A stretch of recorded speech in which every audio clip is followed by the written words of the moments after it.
Hello, everybody, and welcome to PublishDrive Author Hour.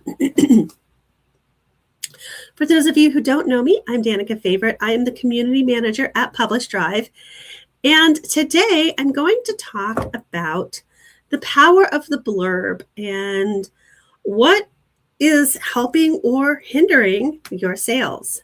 So, last week I did a couple of different online conference presentations, and today's talk is going to be a little bit of an adjustment from the one that I gave last week for Author Nation.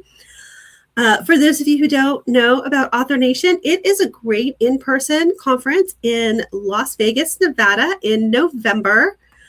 And if you want information, the website is authornation.live. And it is November 10th through 13th.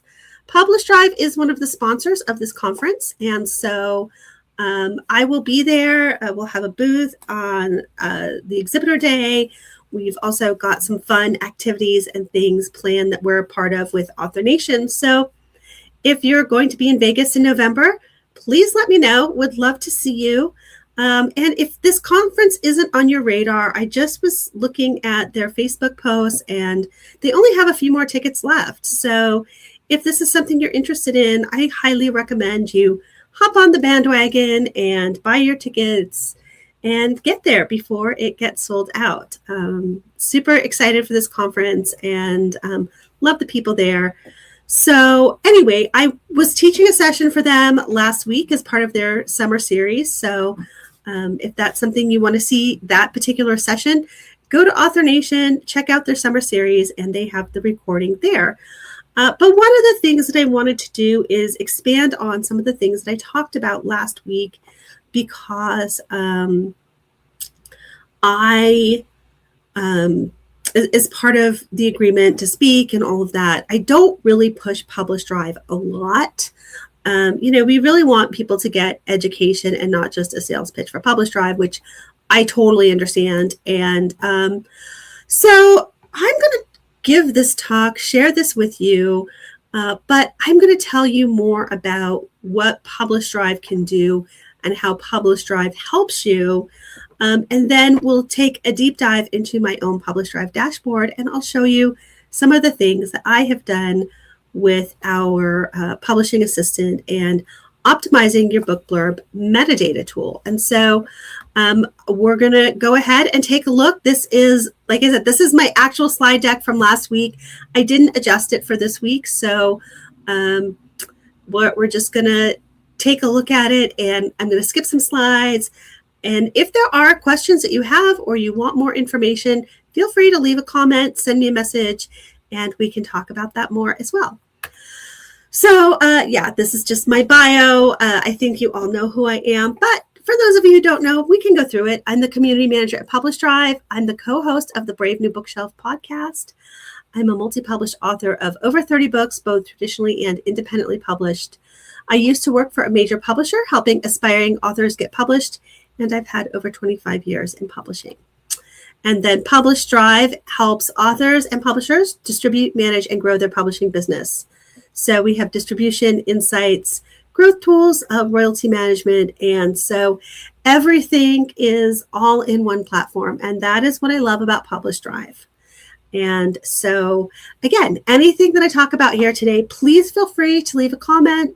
And I'm happy to expand on that in a later session. We do this every Tuesday at noon. So please send your questions, your comments, anything you would love to know. I would love to help you learn about.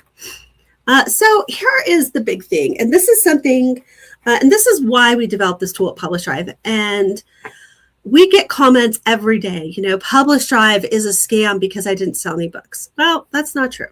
That's what they think. But the fact of the matter is that we get your book in the stores, and that's what we promise to do. We don't promise you're going to sell your books.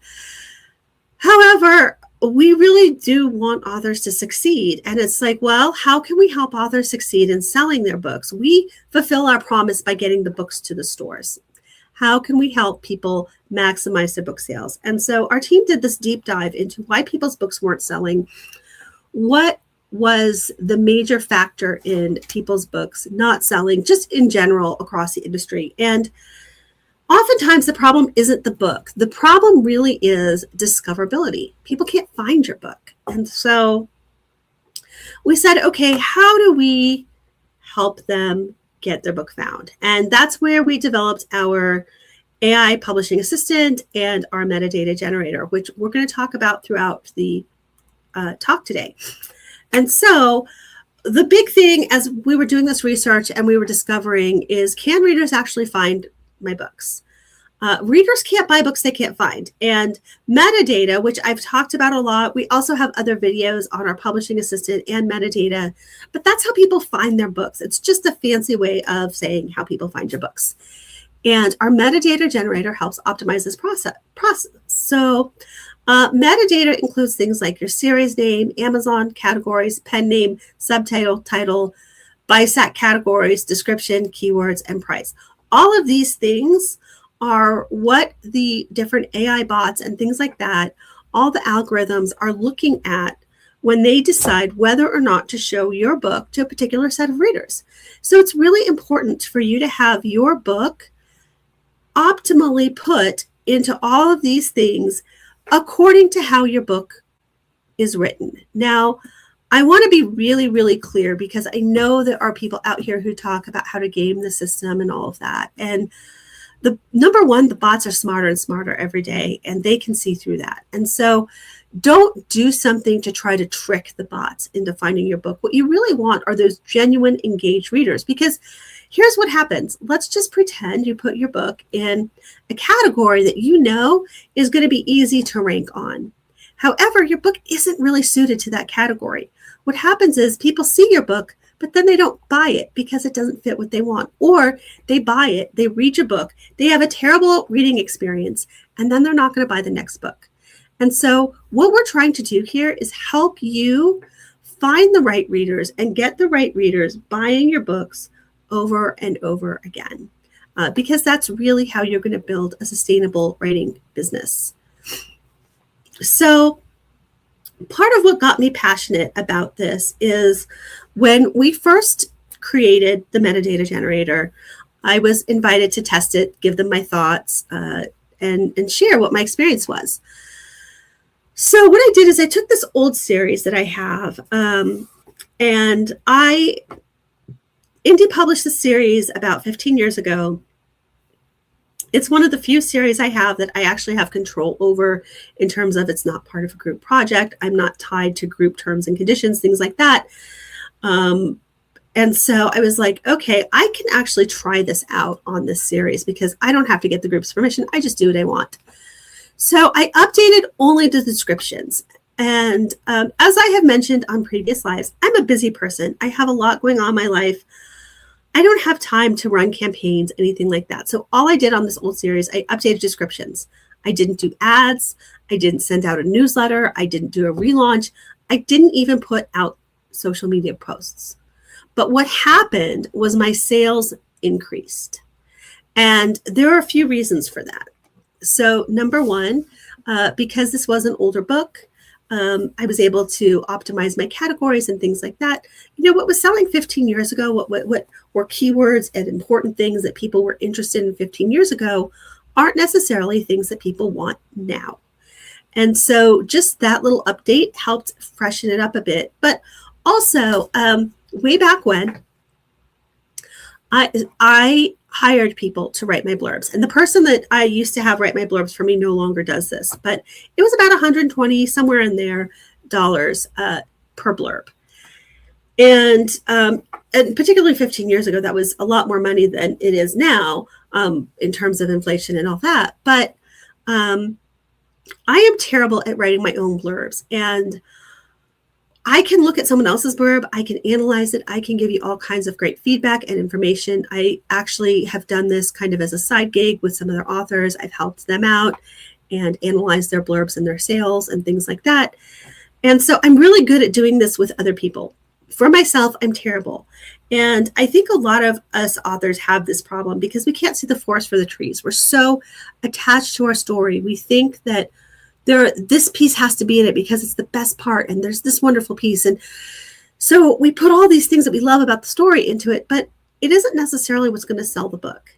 And obviously, to be clear, we want people to love the same parts we love. But what we have to remember is when we are putting that book out, once we do that blurb, it's a marketing tool. It isn't at all anything about how good we write or anything that's going to necessarily be the thing.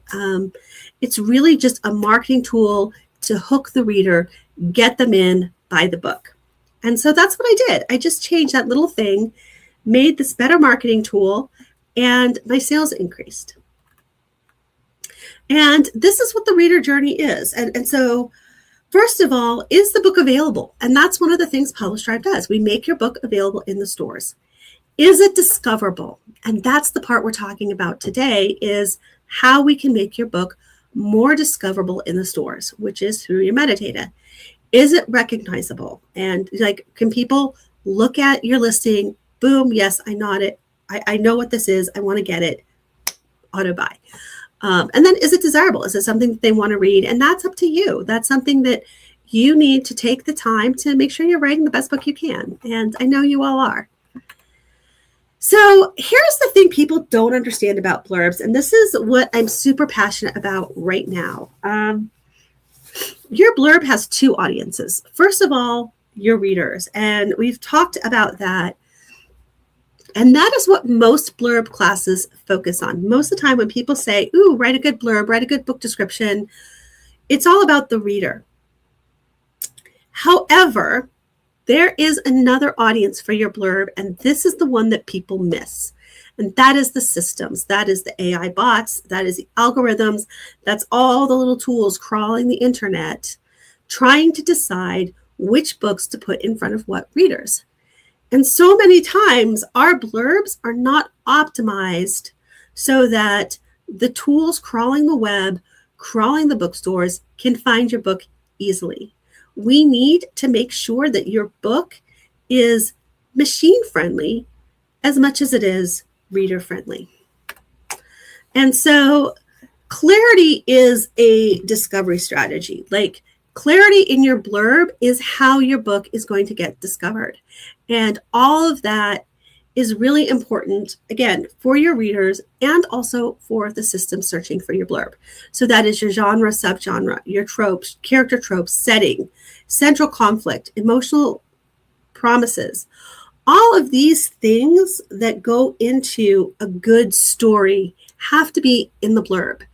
And again, it's not just for the readers, it's for the system, it's for the bots. I've told this example a lot, but it is my favorite example because so many people do this in their blurb.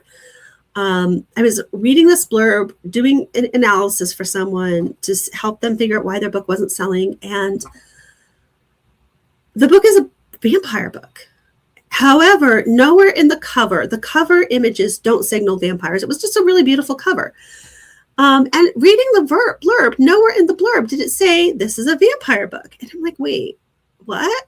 Okay, why doesn't it say vampire book? And the author was like, well, it's assumed.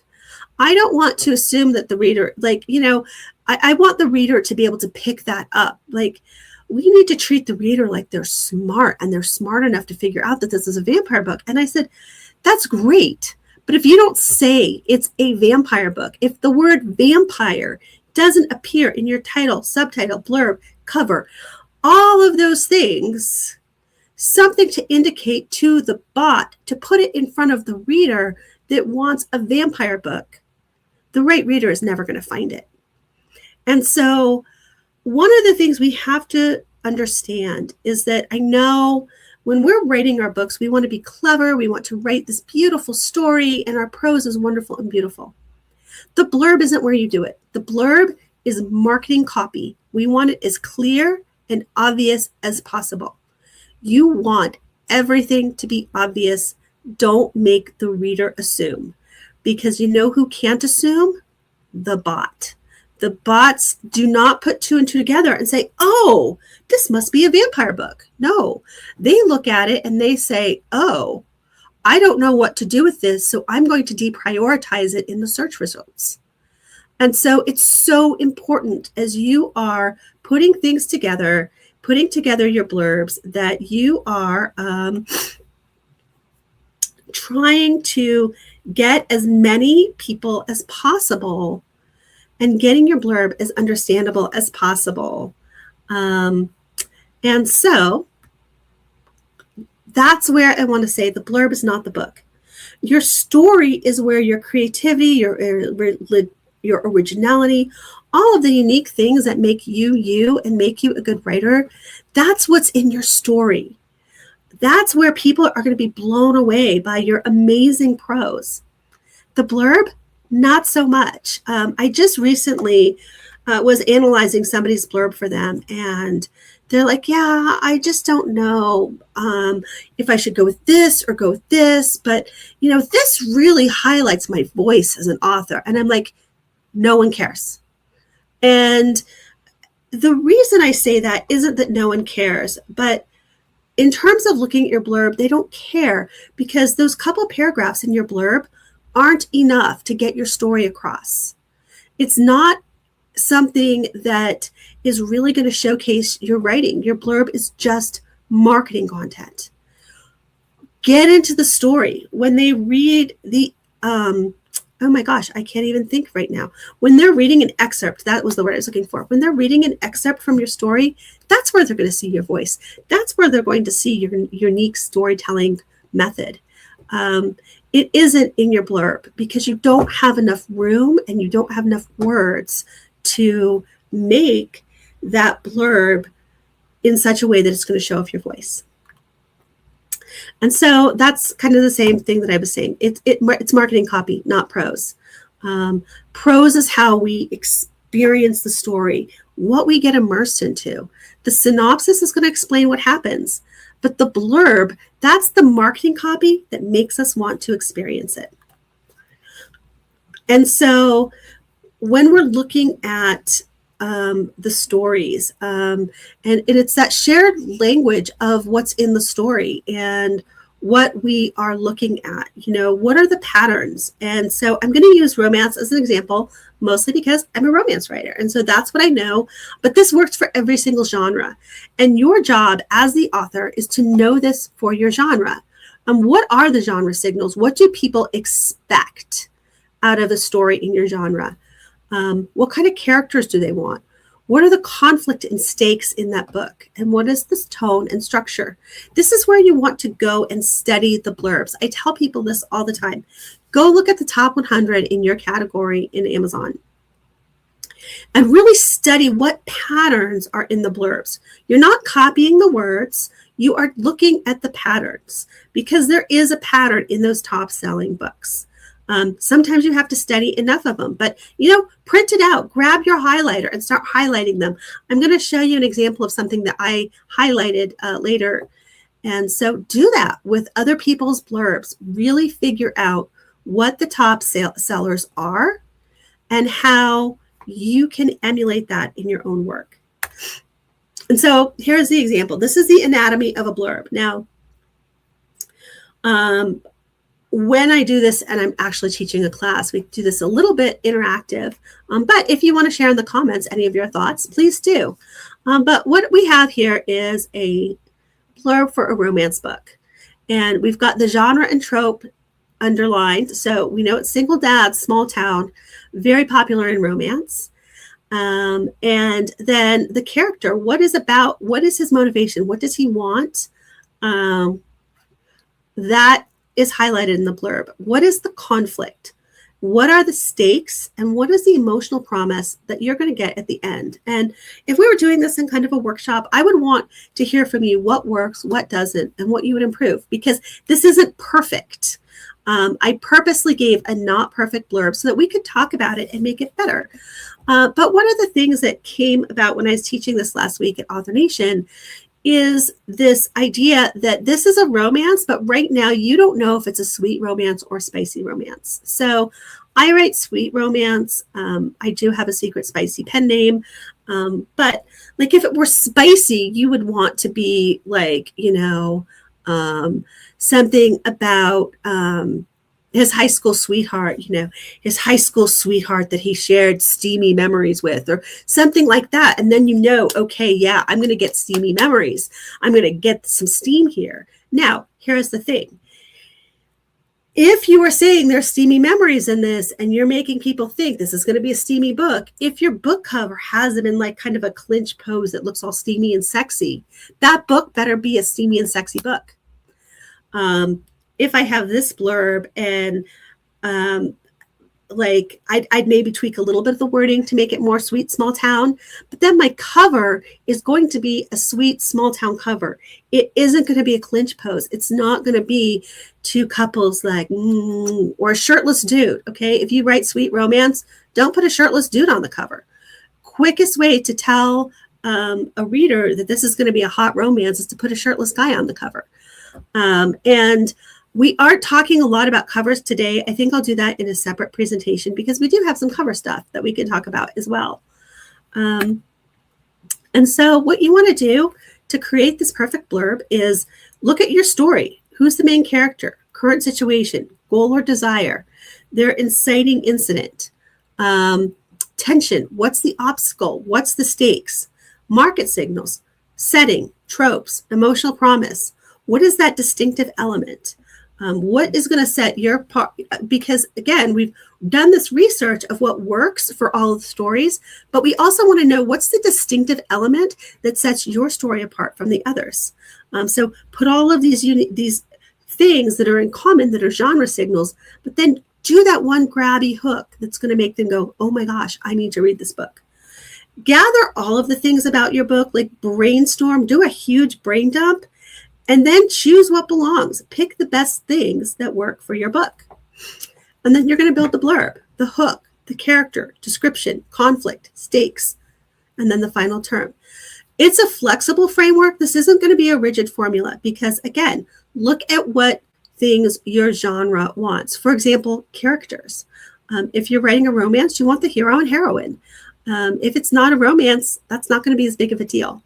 So think about what genre signals are important to your book. And that's why I say study the market. Go study the bestsellers right now and make sure your book fits with that.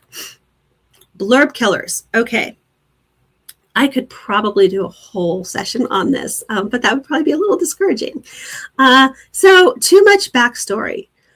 I cannot tell you how many times somebody will hand me a blurb to look at, and it is like all backstory. And I'm like, but what is the actual book about? No one cares about the backstory in a blurb. And the blurb, when you make it a whole backstory dump, what happens is people have a disappointing reading experience because they're expecting the book to be about this backstory.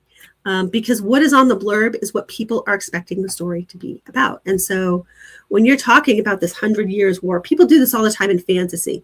Oh, the 100 Years' War, blah, blah, blah. Okay, but the book opens at the end of the 100 Years' War. So literally all you want to say about the backstory here is after 100 Years' War, blah, blah, blah, boom, that's my story. Named characters.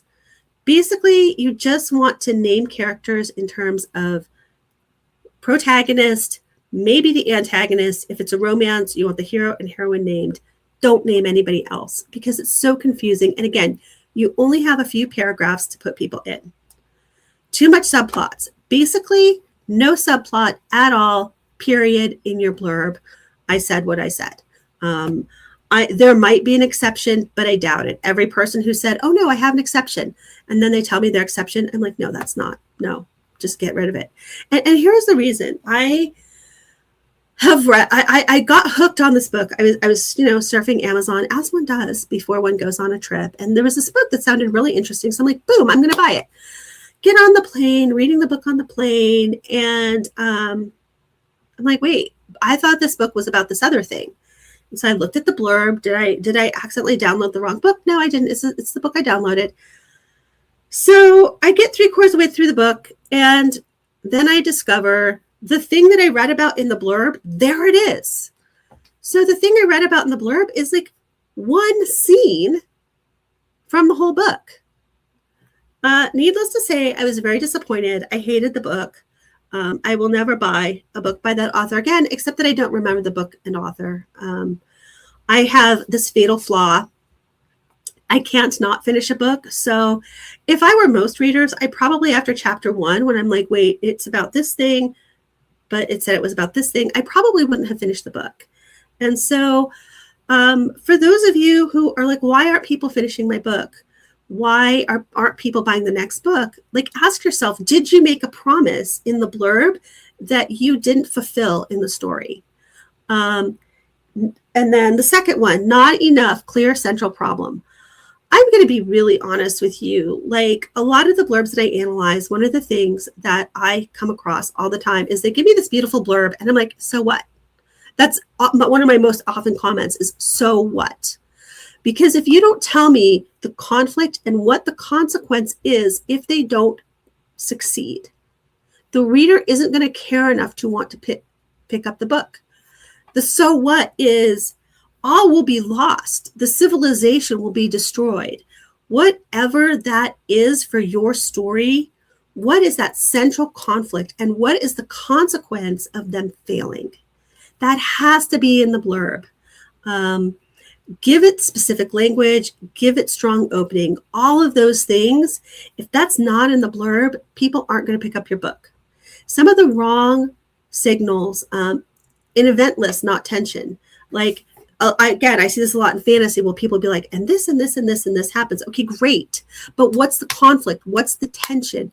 What is the boom moment of this has to happen or everything's going to be lost? Tone mismatch. You know, I was talking about the difference between like a sweet romance and a steamy romance. If your blurb is really funny and witty and punchy, it better be funny and witty and punchy the second I open the book. If it's not, I'm going to be disappointed. So make sure that you're matching the tone of your blurb to the tone of your book. And then best premise hinted. Again, that's where I was talking about the vampire book. Okay, great. It's a vampire book. Lead with that. Lead with the best thing. And I know some of you are like, but I want the reader to be surprised. No, you don't. Like, yes, you want them to be surprised in terms of who is the killer. You want them to be surprised in will they or won't they. But you want to know that that's what the story is about. That's what you're going to figure out. Even in a romance, okay, we know they're going to end up together in the end. But we also want to know that they are going to go through insurmountable odds to get there. We want to know not just they're going to end up together, but this is the conflict that they have survived to end up together in the end. And so DIY blurb workflow. This is if you're going to do it yourself. Like I said, you're going to look at the position of your book, study the market, gather all your story ingredients, select the different pieces, draft it, refine and test it, save and track. We're not going to go into DIY too much because I've done that for Author Nation. And I'm going to just show you how to do it the easy way through PublishDrive. So when you need help getting started, you're too close to story. Like I said, this is my problem. Find a starting point. You make the final call. And this is where PublishDrive's publishing assistant happens. So we are going to now take a look at PublishDrive. And I'm going to be very clunky with this. Sorry, but I'm just, I am definitely trying to learn. Okay, is it showing? Let's see. No, it's not.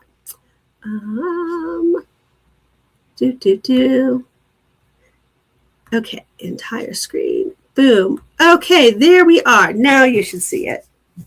Okay, so when you go into PublishDrive, and I've shown you this before, we are going into actual Danica's account. You click sign in, and this is where I've told you, we usually look at distribution, or you can just have your selected service your default choice. Here's me going directly into Publishing Assistant. And this is my actual Publishing Assistant account that I have done. I actually have a couple other work accounts that I've played with and tested, but here is what you're going to do. This is so simple. I'm going to actually, let me go back one step. And so craft and optimize metadata. You're going to click on this. You're going to upload your manuscript. You're going to browse. You're going to find it on your computer and upload it. I'm not doing that step today, mostly because it does take a few minutes to process. And I don't want to take time while we sit and wait for it to process. So here is the Christmas novella. This is what I love. So all I've done is I've uploaded my book. What our publishing assistant does is it searches your book and compares the term. It looks for the major terms in your book, and it compares it to what's selling on Amazon right now. So a couple of things I want to make very clear. Number one, we do not use your data to train any AI. Your book is not used for anything other than to compare the data that's in your book to what's selling on Amazon.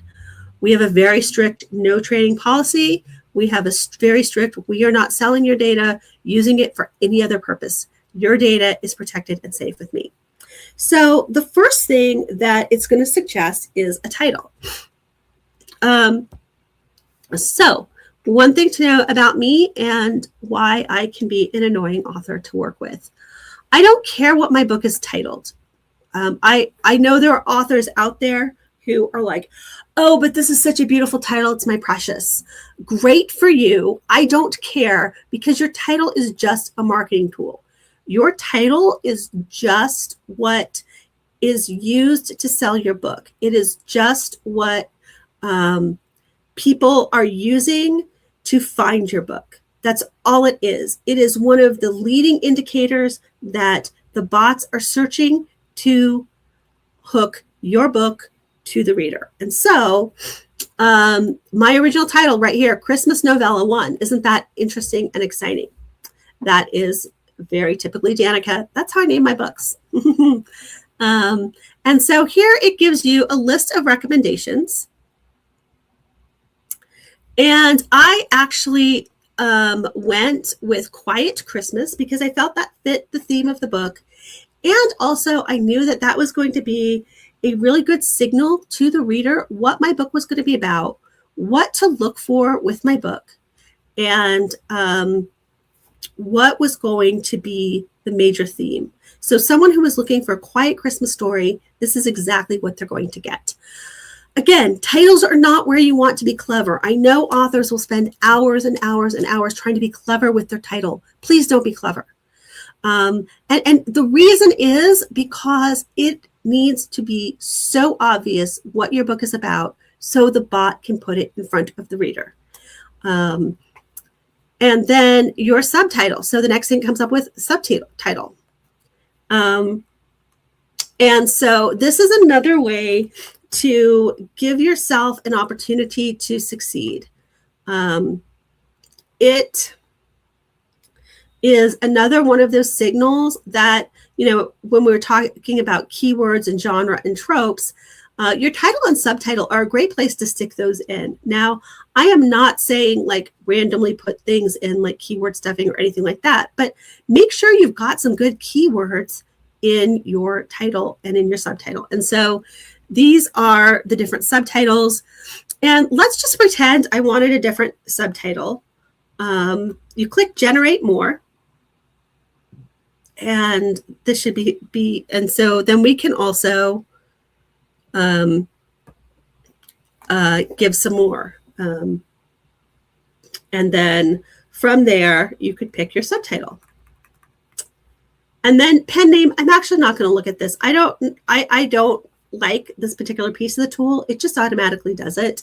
But it is good for laughs. So we will look at, see, there's my name, Danica Favorite, real name, Promise. But see, like it gives you like, ooh, here are some fun pen names you could use. No. AI is still terrible at coming up with names. Please never use a name that AI gives you because they're all terrible. It's one of the things that, as many things as they've improved with AI in general, this is all AI. This isn't just PublishDrive. AI is still terrible at naming. And so the series. So again, I actually did not have a series name. Your series name is another one. I knew this was going to be a series. It's another one where you can put keywords and important information for the bots to be able to find your book.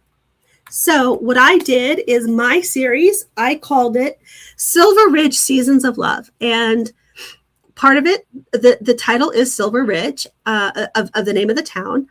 So again, people will know it's in the same town, it's in the same story world, but also it kind of harkens to the mountains, and we know it's going to be mountain town. And then Seasons of Love, the series, the way I have intended it is there's going to be a book set in each season. So right now I'm working on the spring book. I know it's summer. Give me a break. I'm sorry. As I've mentioned, I'm just trying to do my writing and my real life and working at PublishDrive and training in a therapeutic technique all at the same time. And so my spring book will be out at some point. But again, think about, what do you want your book to be about? What signals do you want the bots to find and put in front of your reader? And so actually, if this was a Christmas series, I would absolutely look at Second Chances at Christmas. I think that would be a great series title. And all of the books would be Christmas stories about second chances, which, now that I think of it, that's actually brilliant. And once I have bandwidth to write another series, I might do that, because Christmas books, if you write sweet romance, if you write romance, Christmas books sell really well. So the next thing we're going to go to is description. So here is the description. So right here, this first line, this is going to be your hook. And so it gives you some recommendations. The hook, I didn't like this hook. I love this one. She escapes the chaos of city life. He's desperate to create the perfect Christmas. Neither expected exactly what they need to find in each other.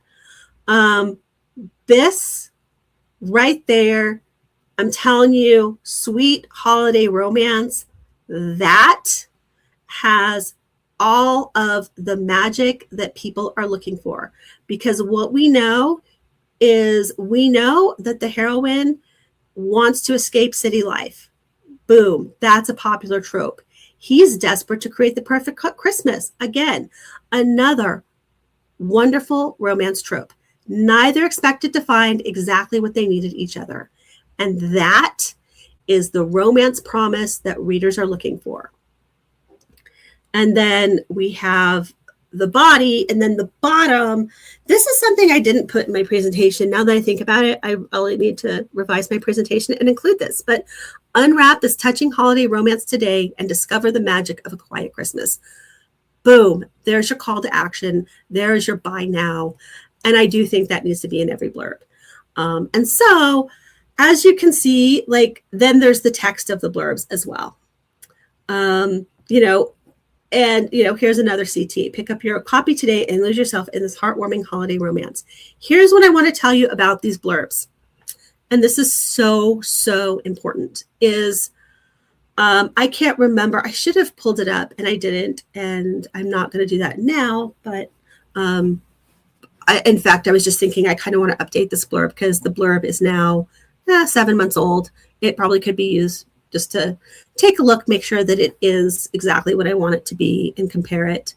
But here's what I did is, like I said, I really liked the she escaped the chaos of city life, unwrapped the touching holiday romance.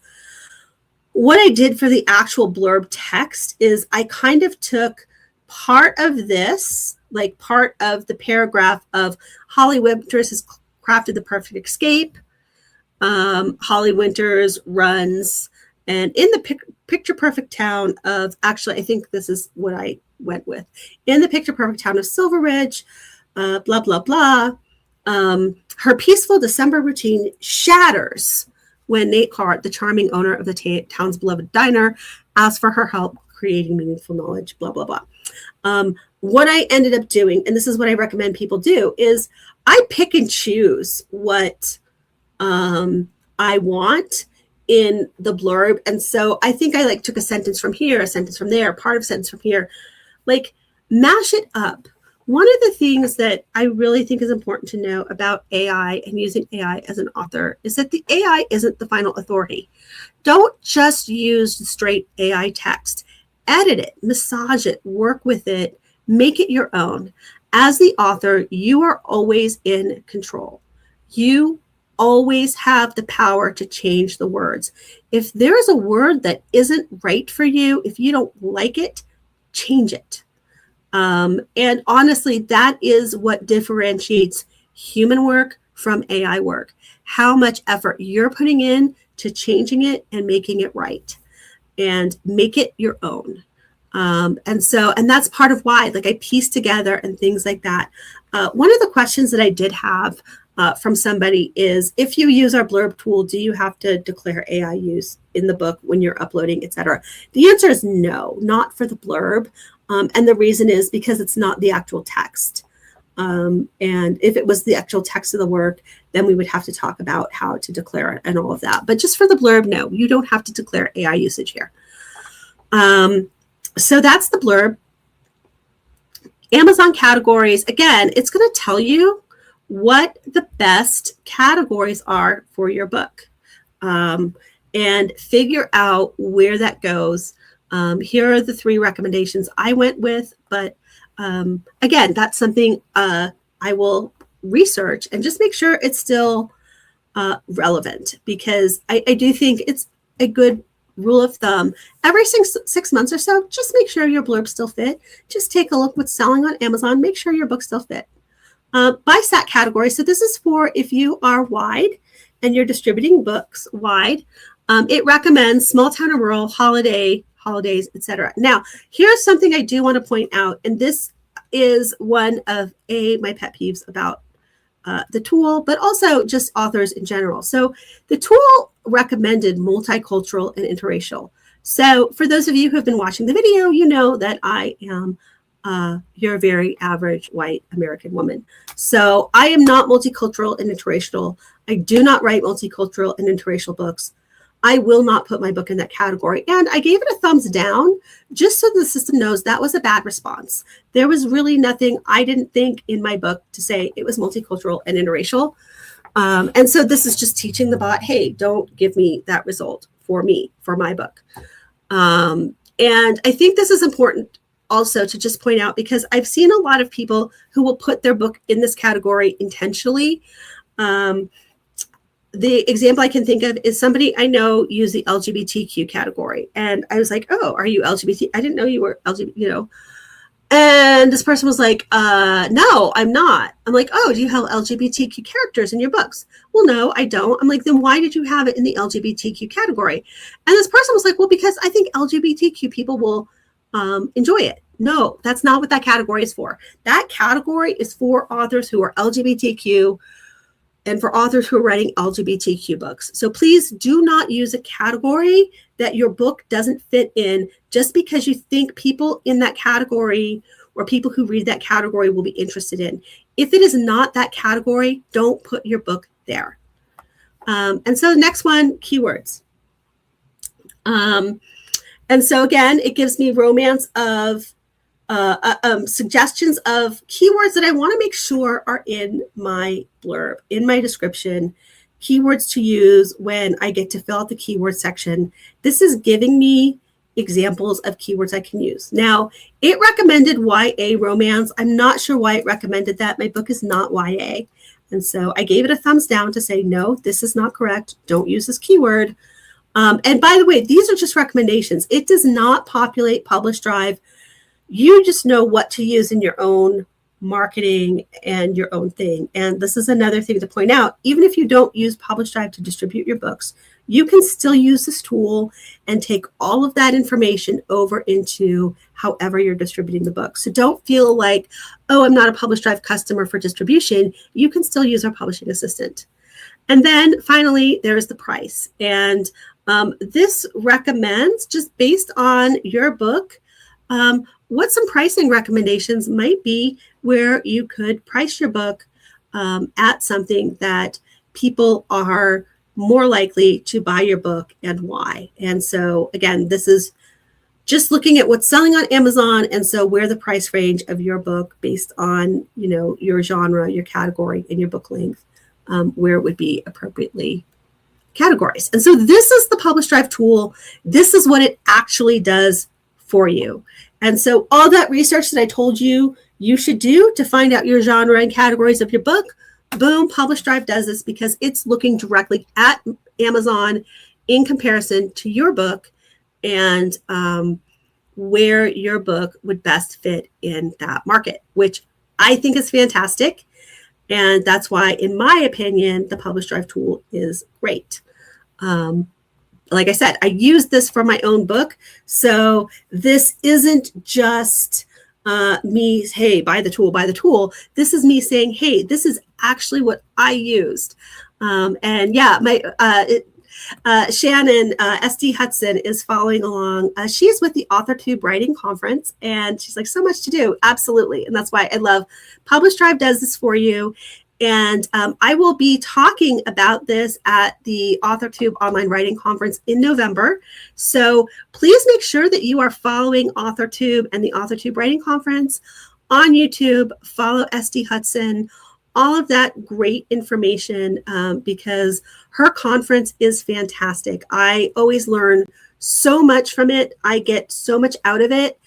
And it is another free online conference that people can follow along and get really good information. And if you check out the channel, previous years' conferences and talks are there. My talk that I did last year on metadata is there. It's actually terrible. I apologize. I was traveling at the time and I didn't realize that my screen share wasn't working. So check it out. But I promise this year's is going to be way better. As I mentioned, I am not techie. And so the fact that I'm using all this tech, showing you all this tech, this is really how easy it is. Because seriously, I'm still like right here. That's my tech. That's how I plan and work and do everything. Yeah, and Shannon's like, it was still great information. Yeah, thank you. It really was. And I do think this is what authors need to succeed in the writing business. And so I really just want all of you to check out PublishDrive's publishing assistant. Go to publishdrive.com. It's right there on the main page, or you can log into your PublishDrive account if you have one. What I didn't share, and I'm going to go back to my presentation, but I'm going to like skip through some slides because we've talked about all of this. And yeah, and I showed you this. Is it accurate? Is it specific? Does it sound like the book? Does it match the genre? Are the strongest signals visible? Does it create honest tension? As I mentioned with the whole conflict and stakes, like, is that in there? And if it's not, or you want to highlight it more, do that. Does it make the right reader want more? And again, is this your target audience? Is this the people that you want to pick up your book? Because sure, as I was giving the example with like LGBTQ books, okay, sure, I could rank on LGBTQ with this book. Seriously, nothing LGBTQ in this book at all. And so people would buy it and be like, oh, wait, there's nothing LGBTQ in this book. And so they might buy this book. They're not going to buy my next book. And ultimately, that's what we want to do, is we want people to buy our next book as well. It's not just about selling this book. It's about getting those repeat readers, people who learn to like and trust your books and your brand. And so, and this, again, just to reiterate, our no trading policy. We are not using your data to train the AI. We very much believe in opt-in. We will never, ever do anything like that without your consent. And so because you're paying to use this, we don't need to monetize anything else off of doing your information. We just, we already have our monetization. We don't need to sell your data to make extra money. That's not what we're about. We're about helping authors. And so you can start totally free. If you've never used it before, sign into the Publishing Assistant. You get 60 free credits, which is enough to process one book with some additional recommendations. It is an introduction campaign. So, if some of you are watching this replay later, you are able, and it's not free a year from now. I'm really sorry. But we do intend to keep it free as long as possible. And so Again, 60 free credits, additional credits. You can buy some additional credits. I think it's like $5 or $10.